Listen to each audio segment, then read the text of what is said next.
Catholic Moments Podcast, episode number 47. Blooming, finding joy in the journey and hope in the heaven yet to come. Blooming. Hello and welcome to Catholic Moments. And now, here's your host and my mom, Lisa Hendy. Well, hello, Eric, my 16-year-old son, and thank you, of course, to Teresa Smith, singer of our theme song, Blooming, and you can check out Teresa's music at www.teresasmithmusic.com. Well, hello, everyone, and welcome to this episode of Catholic Moments, the podcast from Catholic Mom, where we talk about everything faith, family, and fun from a Catholic perspective. I hope you guys have had as great a week as I've had. It's been a busy week, as they usually are. Eric is winding down his regular season of tennis. He had his first prom this weekend. He accompanied a young woman who he actually just recently met to her junior prom. He's only a sophomore, so that was kind of an exciting thing. A group of friends went, and he got all dressed up in his tux. You can head over to the blog at CatholicMom.com to see pictures of my very handsome announcer. So anyway, we've been having a great week. Adam's getting ready for a fencing tournament this weekend. We're going to head up to Sacramento, for the day, and just busy with blogging and writing and podcasting and all kinds of great things. I'm so happy to share another episode with you today, and we've got a great guest for today, Father Tom Elliott, Catholic priest and Catholic rocker, so you'll have to check that out. But first off, I want to remind you right away about the very special upcoming event, so we're going to take a listen to Greg Willits from the Rosary Army and SQPN.com. Hey, Lisa, and all of the other Catholic Moments podcast listeners. Lisa, we are so excited that you are coming to Atlanta on June 22nd for the Eucharistic Congress and also for the Catholic New Media Celebration. We are very much looking forward to having you there. As you know, the Catholic New Media Celebration is going to be a day to learn, to share, and explore basically how new media can help the Catholic Church in the new evangelization. There's going to be stuff for people who are producing new media and also stuff for people who just enjoy new media, whether it's blogs or podcasts or pretty much anything interactive. So Father Leo Patalinghug is going to be our opening keynote speaker. Popple is going to be performing. Father Roderick will be there. A whole slew of your favorite podcasters, your favorite bloggers, and we also have some other surprises in the works. More information available at celebration.sqpn.com. We hope your listeners will come to Atlanta for the Eucharistic Congress and stay for the Catholic New Media Celebration, June 22nd. Thanks, Lisa. I am so excited about that trip. I can't wait. I got my plane tickets, my hotels already. I'm using frequent flyer miles to head out to Atlanta, and I'm going to go out Friday evening, so I'll be there all day Saturday for the Eucharistic Congress and on Sunday as well for, of course, for the Catholic New Media Celebration. I'm so excited. I just found out my great friend Heidi Hess-Saxton, one of our CatholicMom.com columnists who writes on the topic of adoption, is going to be there as well, and the guest list is really filling in. You'll want to head over to the website and check out. Many of your favorite bloggers and podcasters are going to be there, and I'm going to be there too. So I'm so excited. And if that weren't reason enough, all those great things that Greg told us about, I want to share another take on this event from our good friend Zena. So here's Zena. It's Zena here, and I want to see you at the Catholic New Media Celebration happening on June 22nd. Yeah, you know all about those good-looking podcasters with their shiny awards and fancy breakfasts, but who you really want to meet are your fellow listeners, like Louisa. Why, you may ask? She's an archaeologist, a medal-winning fencer, a seasoned traveler.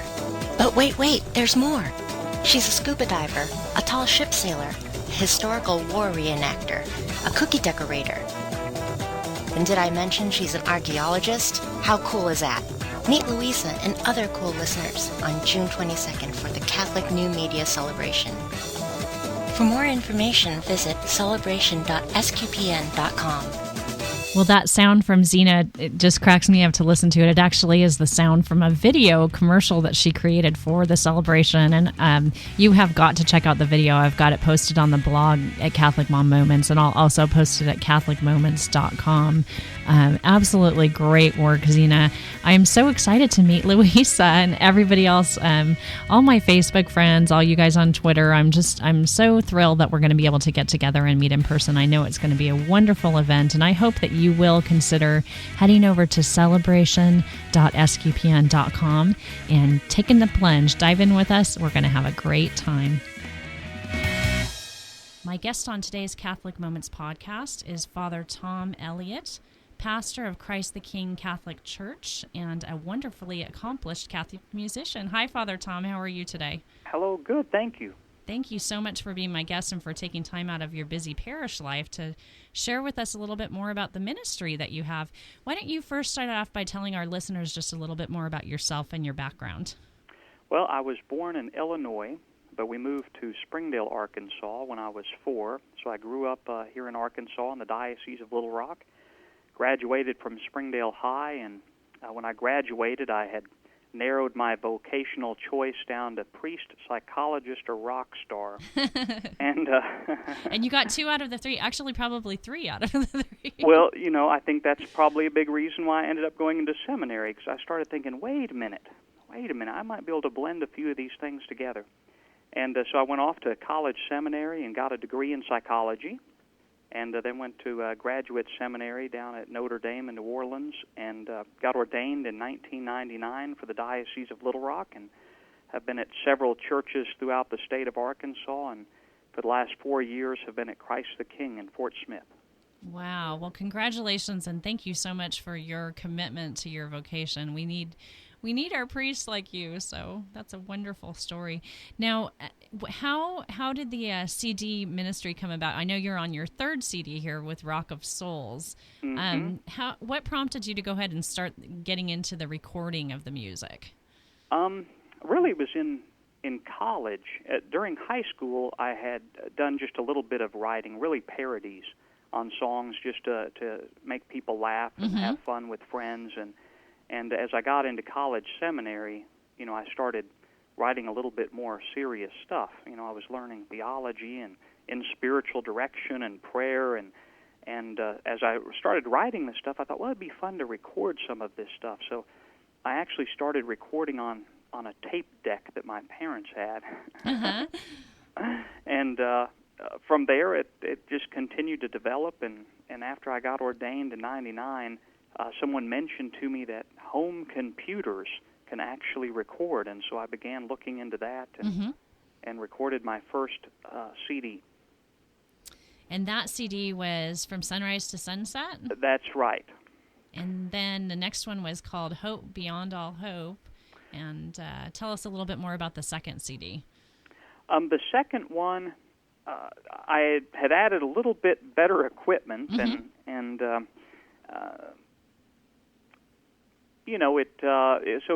it's a little different genre and definitely different quality than From Sunrise to Sunset.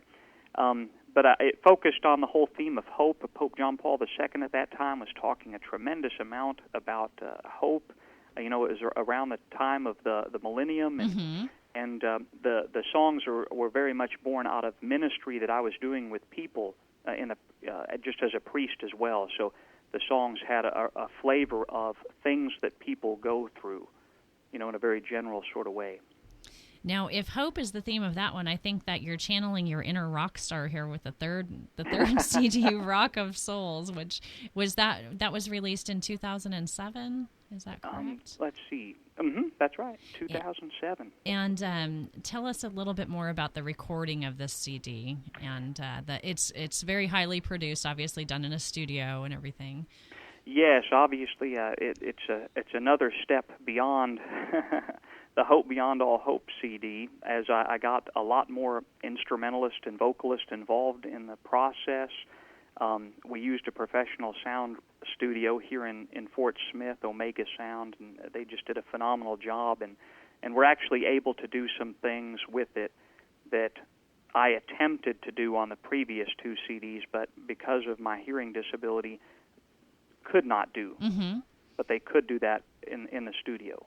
Let's pause for a moment and talk about that, because I noticed that in your biography on your website, you do mention your hearing disability. Can you share with our listeners a little bit more about that situation? Absolutely.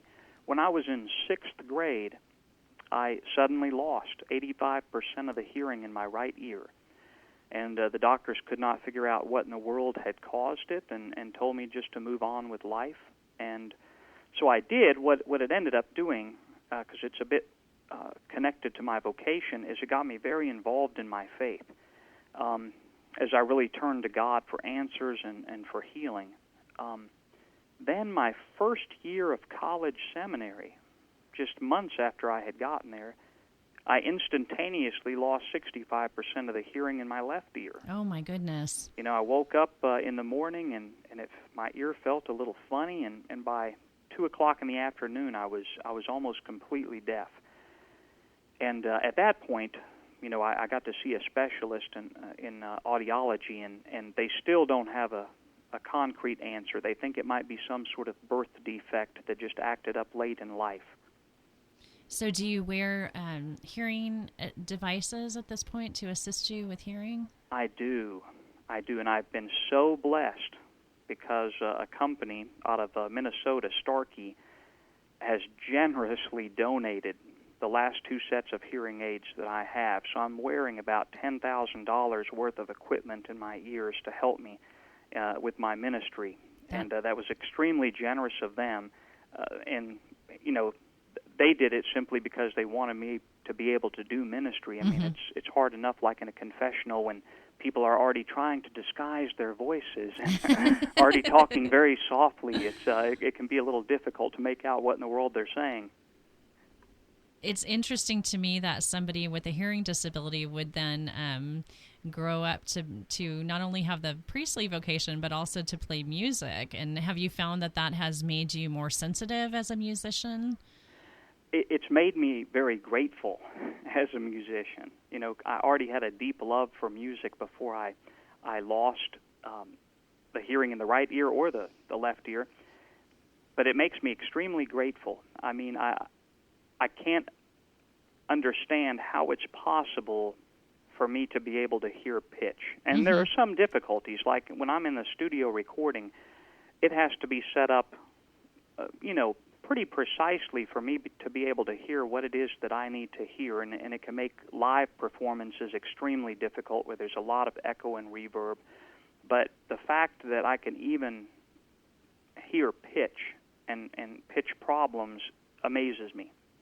Well, God is good, isn't he? That He's not only blessed you with your talents, but blessed the people who were able to create the technology that enables you to do what you do.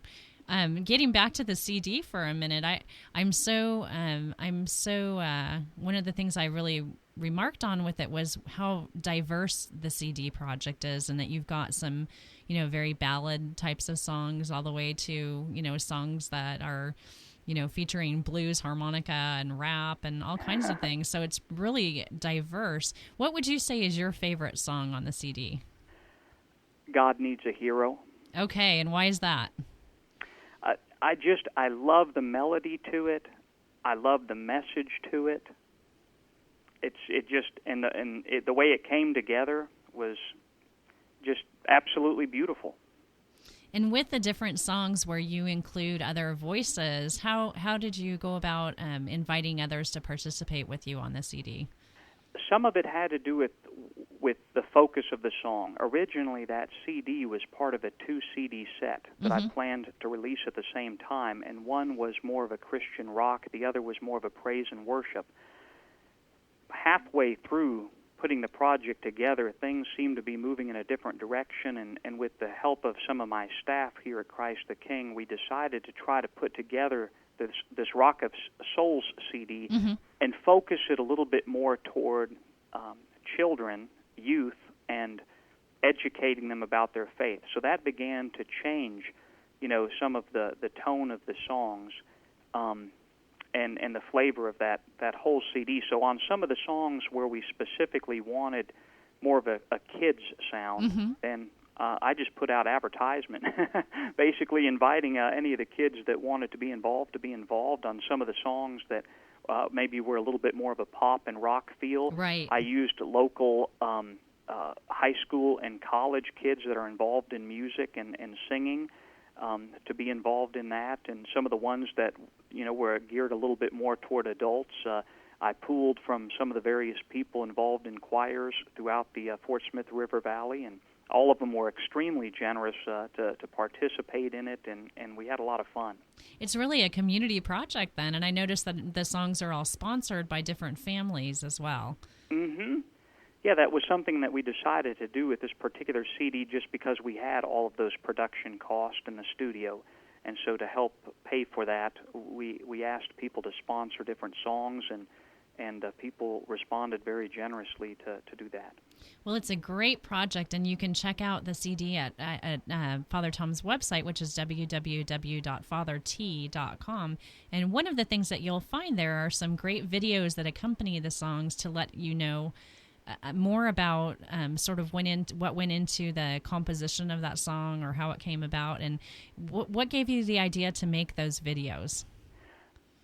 The Hope Beyond All Hope CD, when I was on vacation one year, I wrote a small book that told the stories behind the songs, and I put some little meditations in there. And as I went around doing concerts and selling the CDs and books, I got a lot of feedback about the book. In fact, I got more feedback about the book than the CD, that people really liked hearing about what was going through my head as I wrote a song.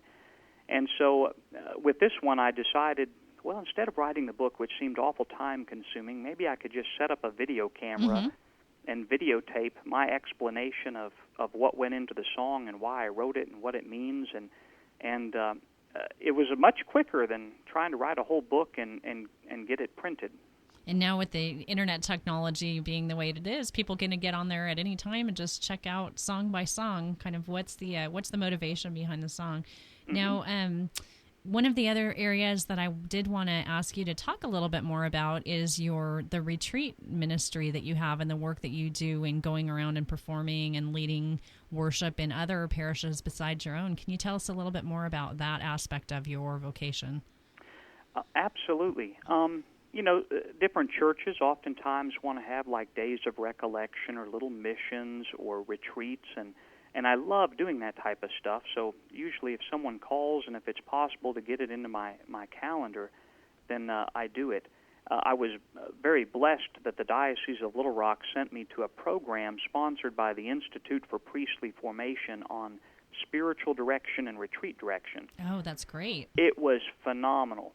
And I would say that the Institute for Priestly Formation, which is based in Omaha, is saving the face of priesthood today, and I don't say that lightly. They are saving the face of priesthood by renewing priest in a very rich spirituality. It's an amazing and beautiful thing. So part of what I bring to those days of recollection or retreats is what I've learned from them, and it covers a gamut of topics. I mean, sometimes people call or email and have a specific topic and say, can you come and do a retreat on this particular topic? And other times they might contact me and simply say, well, we'd like to have a one-day mini retreat, and can you come and do that? And you can pick the topic yourself. So I really enjoy doing that type of stuff. Well, I need to get you out to California so I can hear you do that myself. Oh, sure. That would be great. Well, the last thing that I wanted to mention was that Rock of Souls does have a little activity book that is an accompanying piece that goes along with it, and that's sort of a fun way for youth and children who have the CD to interact with the themes that you're discussing in the CD as well. That was actually a recommendation from one of my staff members as a way to teach the kids. It's geared more toward elementary school-aged children, but to teach them about the songs and to teach them some of what went into the songs. The song Full of Grace was written specifically to help kids learn the prayer, the Hail Mary prayer, or God Needs a Hero. The bridge is written with the 7 gifts of the Holy Spirit in it to help teach them what the 7 gifts of the Holy Spirit are. So the activity book kind of highlights some of the education stuff that comes out in the songs. Well, Father Tom, I want to thank you so much for the time that you've taken today to tell us a little bit more about yourself and the wonderful work that you're doing. Are there any additional thoughts that you'd like to share with our listeners before we let you get back to your parish work? No, but I wanted to thank you for just your willingness to have me on the show. I really appreciate that. Oh, it's my pleasure. I'm so happy to be able to spread the word about your music ministry. I think it was your sister who first brought your CD to my attention. So she's one of my biggest fans. You'll have to thank her. You'll have to thank her for me. I really appreciate it, and I just appreciate the gift of the music that you share with me and with with hopefully the others who will reach out and get in touch with it through fatherT.com. So, Well, thank you so much. Father Tom Elliott, again, he's a pastor of Christ the King Catholic Church and a Catholic musician. So have a great day, Father Tom. Thank you. God bless.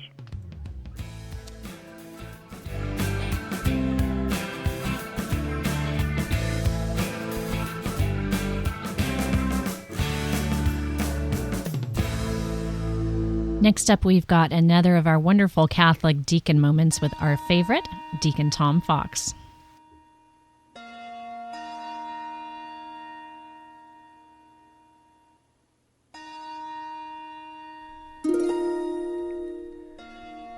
It was a sleepless night, 3 a.m. to be exact. Our dog had awakened me and I was unable to return to sleep.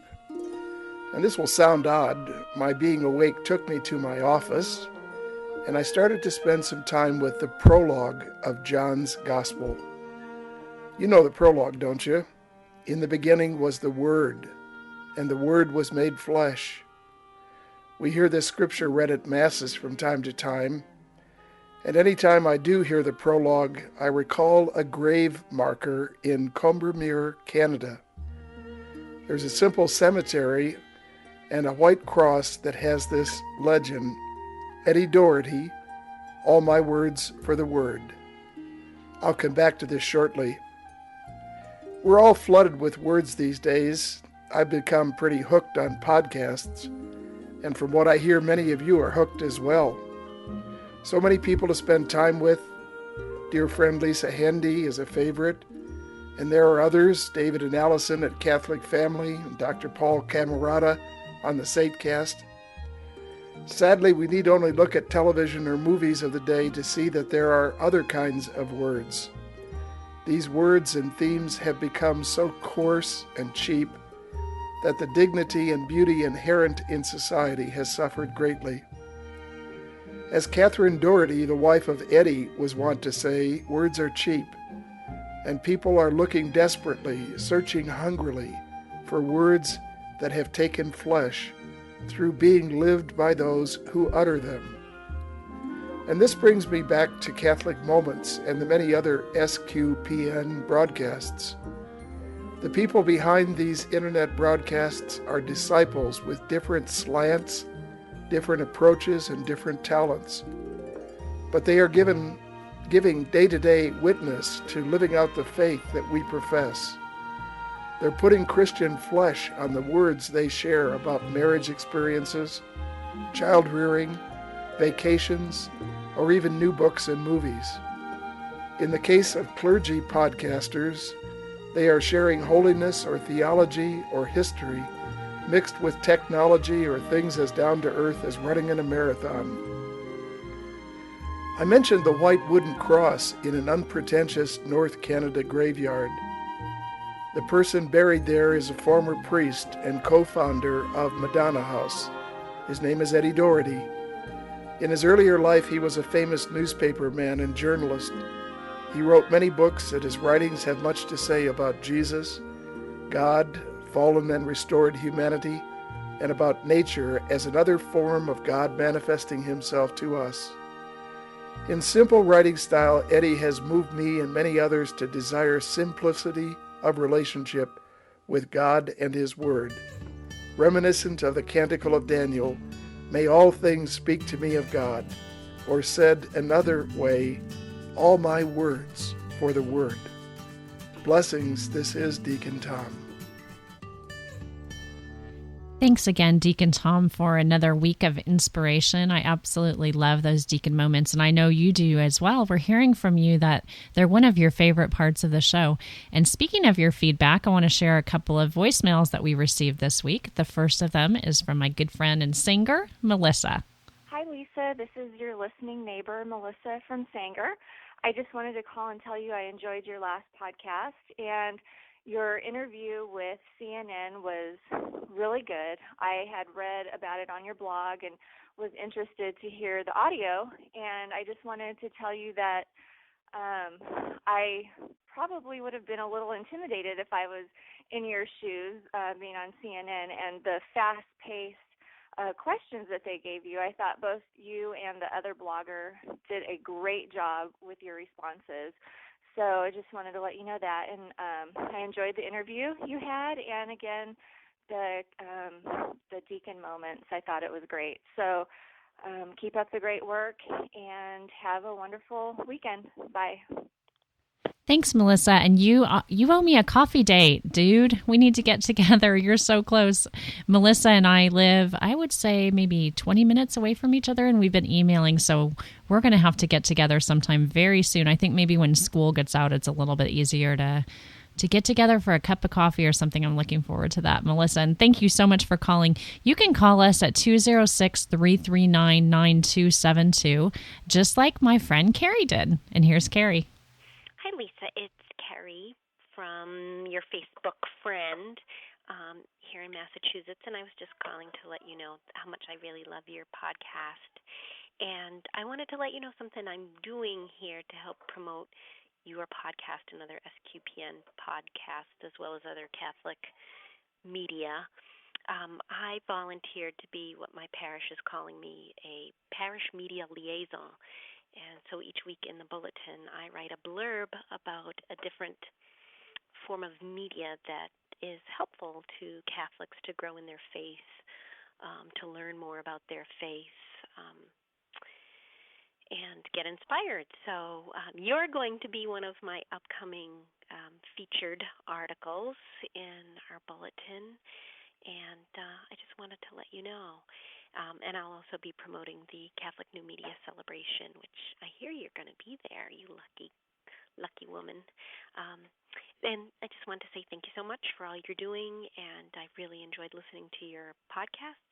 And if you have any questions about what I do as the parish media liaison, I'd be happy to share that with you, or any of the things that I've typed up. I'd be happy to share that with any of your listeners who would like to volunteer in their parishes to do that kind of thing. Thanks, Carrie. Carrie was nice enough to leave her contact information. I think I'm not going to actually play that on the podcast. I'm not sure if I'd want my phone number played on the Catholic Moments podcast. So if you would like to get in touch with Carrie, I have her email address listed on the show notes at CatholicMoments.com.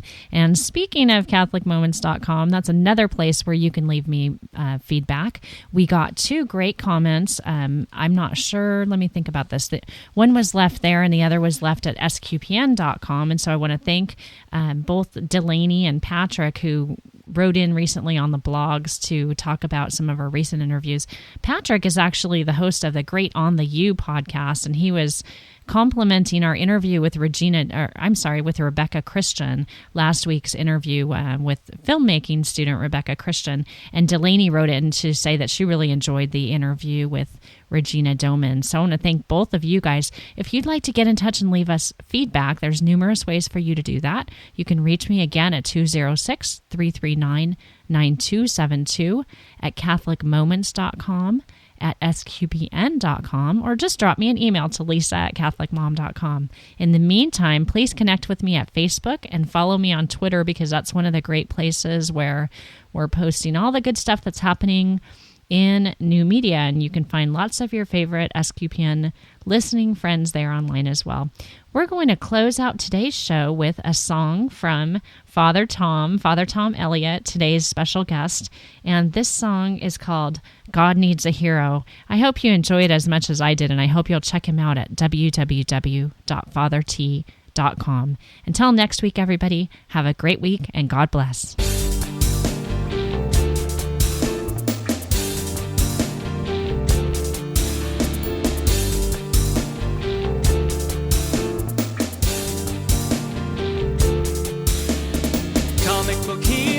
And special effects are what the world asks us to love and respect. In the model our lives on the rich and the famous. Power, glory, same old story. True heroes live for God's glory. God needs a hero. God needs a hero. And every person needs a cause. No one lives just to die or wants to die just because. There's only one life to live, and only one life to give away for the people